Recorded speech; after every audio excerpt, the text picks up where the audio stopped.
একবার একটি গাধা একটি বাঘকে বলে, তুমি কি জানো ঘাসের রং নীল? তারপর বাঘটি বলে, দুরু মিয়া, কি বলতেছো? ঘাসের রং নীল কেন হবে? ঘাসের রং তো সবুজ। তারপর গাধাটি আবারও বলতেছে, না ঘাসের রং নীল। তারপর বাঘটি আবারও বলতেছে, না ঘাসের রং সবুজ। এরকম দুইজনের তর্ক বিতর্ক করতে করতে একসময় তুমুল ঝগড়া শুরু হয়ে যায়। তারপর গাধাটি বলে, চলো আমরা সিংহের কাছে যাই। যেহেতু সিংহ বনের রাজা, সেহেতু সিংহ যেটা বলবে সেটাই হবে। তারপর দুইজনেই সিংহের কাছে আসে। গাধাটি সিংহকে বলে, রাজামশাই, আমি বলতেছি ঘাসের রং নীল, কিন্তু বাঘটি কোনোভাবেই মানতেছে না। বাঘে বলতেছে যে ঘাসের রং নাকি সবুজ। আপনি বলেন ঘাসের রং কি সবুজ নাকি নীল?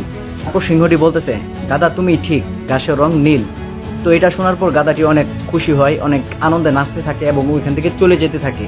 আর যেতে যেতে একটি কথা বলতে থাকে যে, রাজামশাই, আমার কথা না মানার কারণে আপনি বাঘটিকে একটি শাস্তি দিন, যেন ভবিষ্যতে এরকম তর্কে না জড়ায়।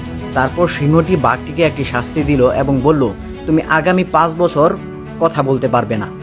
তারপর বাঘটি মন খারাপ করে সিংহকে বলে, রাজামশাই, আপনার কি সত্যি মনে হয় ঘাসের রং নীল? আর আপনি কি এই কারণে আমাকে শাস্তি দিচ্ছেন? তারপর সিংহটি বলে, না, ঘাসের রং নীল বা সবুজ এই কারণে তোমাকে শাস্তি দিচ্ছি না। তোমাকে শাস্তি দিচ্ছি তুমি একজন ইন্টেলিজেন্ট হয়ে, তুমি একজন বুদ্ধিমানী প্রাণী হয়ে কিভাবে গাধার সাথে তুমি তর্কে জড়াও।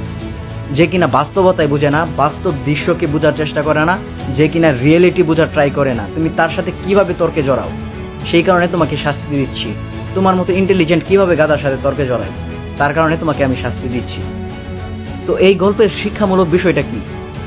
এই গল্পের শিক্ষামূলক বিষয়টা হচ্ছে, আমাদের লাইফেও অনেক সময় অনেক কিছু ঘটে যায় যার কারণে আমরা একে অপরের সাথে তর্কে জড়িয়ে পড়ি, কিন্তু তারা তর্ক যুক্তির কোনো উপযুক্তই নয়। তাদেরকে আপনি যতই বুঝান, যতই প্রমাণ দেন, তারা তাদের খেয়ালেই আটকে থাকবে এবং আপনার কথা কখনো বুঝতে চাইবে না, আপনার সাথে তর্ক করবে।